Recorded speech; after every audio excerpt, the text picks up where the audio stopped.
Hello everyone, good morning. कैसे हैं आप सब।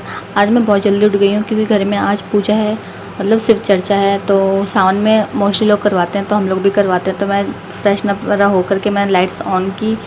उसके बाद फिर मैंने लॉक वगैरह खोल दिया और शू रैक को मैं बाहर रख दूँगी, क्योंकि रात को ना हम शू रैक को अंदर रख देते हैं और मॉर्निंग में इसको हम बाहर रखते हैं। मतलब दिन भर ये हमारा शू रैक बाहर ही रहता है, क्योंकि घर में छोटे छोटे बच्चे ना, ये बच्चे मतलब उनके जो टॉय होते हैं वो भी वहाँ पे चला जाता है। सब कुछ यहाँ वहाँ बिखरा रहता है। तो कभी बच्चे स्लीपर को हाथ लगाते हैं, कभी कुछ हाथ लगाते हैं। इसकी वजह से ना हमें स्लीपर को ना, जितने भी मतलब शूज़ स्लीपर होते हैं सबको हमें बाहर रखना पड़ता है। और मॉर्निंग का टाइम में इतना अच्छा वेदर हो रखा था और ऐसा लग रहा था जैसे कि आज बारिश आएगी। पर देखते हैं दोपहर होते होते क्या हाल होता है। मतलब कभी कभी ऐसा होता है ना, मॉर्निंग में अच्छा मौसम होता है और फिर कुछ टाइम बाद ना, से 10-11 बजे के बाद ना तेज़ धूप हो जाती है। फिर और मॉर्निंग में धूप रहता है तो फिर अचानक ही मौसम चेंज हो जाता है। कुछ पता नहीं चलता आजकल के मौसम का, कब मौसम चेंज हो रहा है, कब क्या हो रहा है।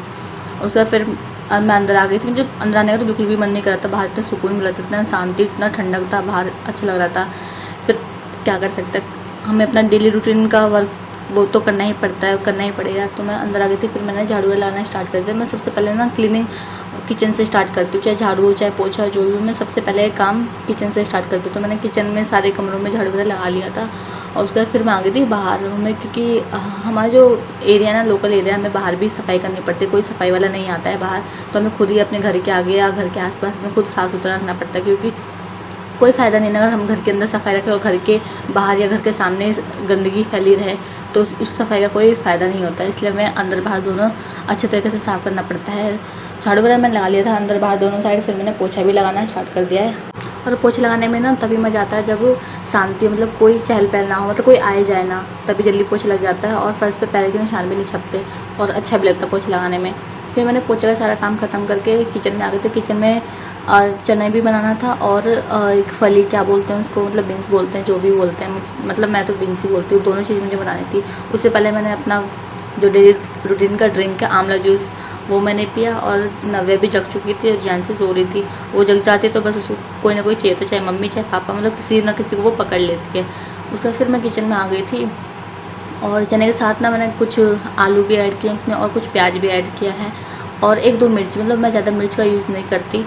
उसको मतलब सूखा सा नॉर्मल बनाना है चने को, ना ज़्यादा मतलब मसाला वसाला कुछ भी ज़्यादा ऐड नहीं करना, क्योंकि बच्चों को भी ये चीज़ मैं खिलाऊंगी। और जब मैं बच्चों को कोई चीज़ खिलाती हूँ ना, जो हम लोग खाते हैं, तो उसमें मैं मसाला बहुत कम यूज़ करती हूँ, मतलब ना के बराबर ही। और मुझे मसाला यूज़ भी करना होता है सिर्फ धनिया और जीरा, काली मिर्च के अलावा मैं कोई भी मसाला नहीं ऐड करती। फिर मैंने यहाँ पे मसाले, नमक वगैरह सब कुछ डाल दिया है। और बिल्कुल ना चने को धीमी आंच में पकाओ ना, तो थोड़ा टाइम तो लगता है पर बहुत अच्छा बनता है। धीरे धीरे वो अच्छे से पक भी जाता है और खाने में भी अच्छा लगता है। तो यहाँ पे मेरा चना बन चुका था और इसके साथ ना चाय अच्छी लगती है, चाय हो या पराठा हो। तो मैंने पराठा नहीं बनाया था, पर मैंने इसके साथ चाय बनाई थी। और यहाँ पे मेरी सब्ज़ी भी रेडी है बनने के लिए। बीन्स, आलू, मतलब जिस साइज़ का मेरा बीन्स होता है उस साइज़ का मैंने आलू भी चॉप किया है और प्याज भी मैंने उसी साइज़ का चॉप किया है। तो दोनों को मतलब मैं तड़का लगा के इसको बना लूँगी। और एक साइड ना मेरा चाय बन रहा है और यहाँ पे मेरी सब्ज़ी बन चुकी है। मैंने बीच का कुछ शूट नहीं किया क्योंकि मुझे टाइम नहीं मिला शूट करने का। तो यहाँ पे चाय बन गया, तो मैं सबको चाय दूँगी। और उस टाइम जो मेरे चना था, मतलब चने को हम लोग घूरी बोलते हैं, आप लोग नहीं पता क्या बोलते हैं। हमारे यूपी बिहार में ना चने की जो भी सब्ज़ी होती है उसको हमें घूरी बोलते हैं। तो मेरे को अच्छा लगता है, तो मैंने ये बना लिया है। और सब्ज़ी भी यहाँ पे मेरी रेडी हो गई है, अच्छे से बन गई थी सब्ज़ी। पर फिर लग गई थी मैं आटा गूँथने में, क्योंकि जितनी जल्दी मैं फ्री होंगी किचन से तो मुझे आगे के भी काम निपटाने हैं। घर में पूजा है और भी बहुत सारे काम है। आटा मैंने लगा लिया था और यहाँ पे दूध भी आ चुका था। हम लोग गाय का दूध यूज़ करते हैं बच्चों को पिलाने के लिए। पैकेट का दूध हमने बंद कर दिया, जब से मतलब सुनने में आया ना इसमें मिलावट चल रहा है, तो हमने पैकेट का दूध बंद कर दिया। बच्चों को हम काऊ मिल्क ही देते हैं, गाय का दूध देते हैं। तो यहाँ पे किचन का सारा काम निपटा कर आ गई थी मैं रूम में बेड ठीक करने, क्योंकि मॉर्निंग में बच्चे जब सो के उठते हैं तो मैं बेड नहीं ठीक कर पाती, क्योंकि मेरा कोई बच्चा जल्दी उठ जाता है, कोई बच्चा लेट से उठता है। तो मैं लास्ट में जब मैं फ्री हो जाती हूँ तब मैं अपने बेड को ठीक करती हूँ। तो यहाँ पे मैंने बेड वगैरह सब ठीक कर दिया है। और मतलब रात पे ना मुझे काफ़ी सारी चीज़ें लेके सोनी पड़ती हैं, मतलब जैसे टॉयलेट वाले मैट, जो छोटे छोटे से मैट होते हैं ना, क्योंकि छोटे बच्चे में तो मुझे उसकी ज़रूरत पड़ती है। तो मैंने वो सब भी हटा दिया है और फिर मैंने बेड ठीक कर दिया है। उसके बाद फिर मैं आ गई थी बाथरूम में। बाथरूम में मुझे क्लीन करना, क्योंकि है ना हमारा जो वाइट फर्श है ना, मतलब वाइट टाइल है, तो इसमें ना बहुत जल्दी जो दाग धब्बे होते हैं ना, धूल मिट्टी के, बहुत जल्दी दिखने लग जाते हैं। तो मैं डेली तो झाड़ू से इसको क्लीन करती हूँ और हफ्ते में एक बार मतलब अच्छे से डीप क्लीन करती हूँ ताकि ये सब कुछ साफ़ हो जाए, टाइल्स वगैरह सब साफ़ हो जाए। यहाँ पे पूजा है घर में, तो हर पूजा में गाय के दूध का ज़रूरत पड़ता है, तो मैंने अलग से गाय का दूध निकाल के रख दिया है, क्योंकि उस दूध को हम गर्म नहीं करते, कच्चा ही दूध यूज़ करते हैं पूजा में। और बाकी जो दूध बचे थे वो मैं उनको बॉईल करने के लिए रख दूँगी। और मॉर्निंग में जब दूध को बॉईल कर लेना तो सारे दिन की छुट्टी हो जाती है, और जब भी मतलब दूध चाहिए होता है यूज़ कर लो। और मैं दूध को बॉईल करने से पहले ना इसको छान लेती हूँ, क्योंकि ना हम गाय का दूध लेके आते हैं, कभी इसमें ना गाय का जो चारा होता है वो भी मिल जाता है, कभी कुछ रहता है, और ना कभी कभी नहीं रहता है कुछ भी, बाई चांस से कुछ इस दूध में निकलता है। पर मतलब जब तक नहीं छानो ना तो मन में बिल्कुल भी एक शांति नहीं मिलती है, मन शांत नहीं होता है, तो इसलिए मुझे ना दूध को छान के ही बॉईल करना पड़ता है। उसके बाद दूध वगैरह बॉईल करते किचन क्लीन भी हो गया था मेरा। उसके बाद फिर मैं आ गई थी बर्तन को वॉश करने में। आधे बर्तन तो मेरे धुल चुके थे पहले ही, कुछ बर्तन रह गए थे तो उसको भी मैं वॉश कर लूँगी, क्योंकि घर में जब पूजा स्टार्ट हो जाती है ना तो किचन में कोई भी जूठा बर्तन है तो वो अच्छा नहीं मानते हैं, ऐसा मतलब मेरा मानना है, और सबका भी यही कहना है कि घर में किचन में जूठे बर्तन नहीं होने चाहिए अगर घर में पूजा पाठ हो रहा है तो। इसलिए मैं जितने भी बर्तन है ना सब कुछ इकट्ठे करके एक एक करके सब कुछ धो करके रख दूँगी। ज़्यादा बर्तन नहीं है, बस दूध के 2 डब्बे हैं, मतलब जिसमें दूध लेके आते हैं वो 2 डोलची और एक परात है और 1-2 कटोरी वगैरह है। ज़्यादा बर्तन नहीं है, क्योंकि पहले ही बर्तन धुल चुके थे, और इन बर्तनों को ना मैं धो करके यहीं पे लगा दूँगी, क्योंकि ना जब पानी निकल जाता है तभी मैं बर्तनों को लगाती हूँ, और अदरवाइज़ ना पानी टपकने लग जाता है। किचन का काम कंप्लीट करके फिर मैं आ गई थी अपने रूम में, क्योंकि मुझे बेड और ड्रेसिंग टेबल क्लीन करना था। इसमें बहुत सारी धूल मिट्टी से जम रही थी, और बरसात के टाइम में ना अजीब सी धूल सी जमती है इसमें, मतलब थोड़ा सा नमी नमी रहता है धूल और मिट्टी में, तो मुझे ना बार बार उसको क्लीन करना पड़ता है, और उसको ना क्लीन करो तो हाथ वगैरह रखो तो वो छप जाता है। फिर बेड वगैरह क्लीन करने के बाद मैंने बच्चों के कपड़े निकाल दिए थे। बच्चों के कपड़े मैंने कॉटन में निकाले ताकि उनको गर्मी ना लगे, कंफर्टेबल फील करें। फिर कुछ कपड़े रह गए थे कल के, तो उसको मैंने जल्दी जल्दी से फोल्ड किए।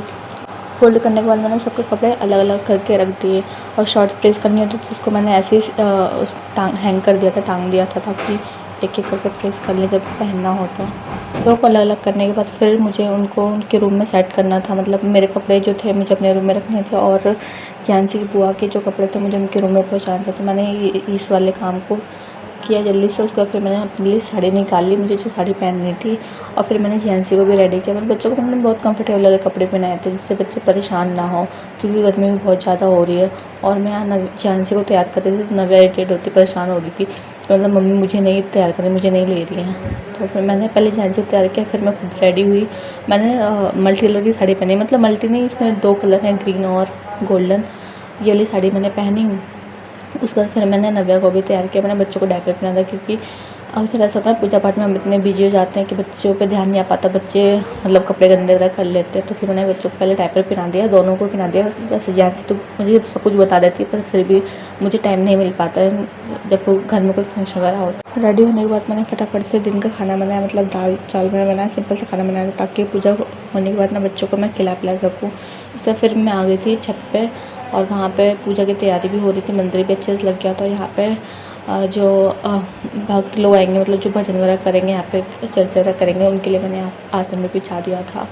और यहाँ ना बच्चे सो चुके थे जब तक पूजा स्टार्ट होने वाली थी, बहुत इरिटेट हो रहे थे बच्चे, तो मैंने उन दोनों को सुला दिया था। यहाँ पे मम्मी और आंटी मतलब जो पूजा करेंगी वो यहाँ पे मंदिर में पूजा की तैयारी कर रही थी। फिर उसके बाद ना चर्चा स्टार्ट हो गया था, धीरे धीरे आंटी लोग भी आने स्टार्ट हो गई थी। फिर जैसे ढोलक बच्ची ने, मतलब पहली ढोलक की जो आवाज़ से मेरे बच्चों के कानों में गई, ये दोनों उठ के बैठ गए। फिर दोनों को मैं ले आई छत पे, फिर वहाँ पर कीर्तन वगैरह हुआ, मतलब बहुत अच्छा लगा। घर में अगर पूजा पाठ होता है तो पॉजिटिव वाइब आती है, अलग ही मतलब माहौल सा बन जाता है, मन एकदम सकारात्मक हो जाता है, मतलब अच्छा लगता है घर में अगर पूजा पाठ होता है। और होना भी चाहिए साल में एक बार, या फिर 6 महीने में, या जैसे में मतलब महीने या 2 महीने में पूजा पाठ घर में होना ज़रूरी होता है। फिर पूजा वगैरह हुआ, सबको प्रसाद वगैरह मिला, सब लोग घर चले गए थे, और बज गया था 7। मुझे फिर खाने की तैयारी करनी थी, और मतलब टाइम कम था और काम ज़्यादा था, तो मैंने फटाफट से सब्ज़ी वगैरह बनाई, पनीर की सब्ज़ी बनाई, और फिर मैंने फुल वीडियो शूट नहीं की क्योंकि मुझे टाइम नहीं मिल पा रहा था। और फिर इसमें मैंने आटे में ना अजवाइन डाल के लगा दिया है, जब भी मतलब मुझे पूड़ी बनानी होगी तो मैं उसको बना लूँगी। यहाँ पे मैंने पनीर की पूरी तैयारी कर ली थी, मटर फ्राई व्राई करके सब मैंने इसमें डाल दिया था ताकि सब्ज़ी जल्दी से बन जाए। और यहाँ पे सब्ज़ी मेरी बन चुकी है, और बच्चों को भी खाना खिलाना था, तो मैं मतलब कोशिश करती हूँ कि जल्दी जल्दी मेरा सारा काम हो जाए। और यहाँ पे नव्या फ़ोन में इतनी बिजी थी, उसको पता ही नहीं चला था मैं उसके पास हूँ। जब फ़ोन मिल जाता है ना बच्चों को, बस बच्चे फ़ोन में ही पूरे बिजी रहते हैं। फिर मैंने उसके बेड वेड लगा दिया था, मैंने बिठाया था बेड चेंज करने के बाद। फिर खाना वाना हो गया, सब लोग खा लिए थे। फिर जानसी नहीं खा रही थी, उसको खाने का मन नहीं था, बहुत लेट उसने खाना खाया। फिर मैंने उसको कैसे भी खाना खिलाया, और जब भी कैमरा देखते ना, कैमरे के आगे आके खड़ी हो जाती है। पता नहीं उसको क्या मज़ा मिलता है, जो भी मज़ा मिलता है बच्ची एक आ जाती है। फिर सब लोग खाना वाना खा लिए थे, फिर मैंने भी खाना खाया। और खाने के बाद ना बस यूँ मतलब इतना थकान हो गया था, इतना मतलब पूरे दिन का ऐसा लग रहा था कि बस जल्दी से मैं सो जाऊँ।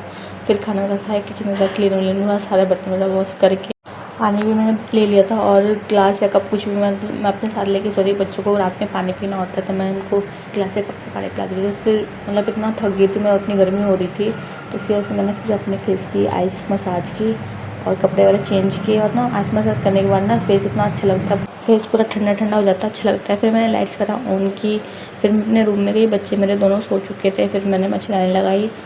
तो मिलते हैं नेक्स्ट व्लॉग में। इस व्लॉग में ही एंड करती हूँ। Bye bye, take care, good night.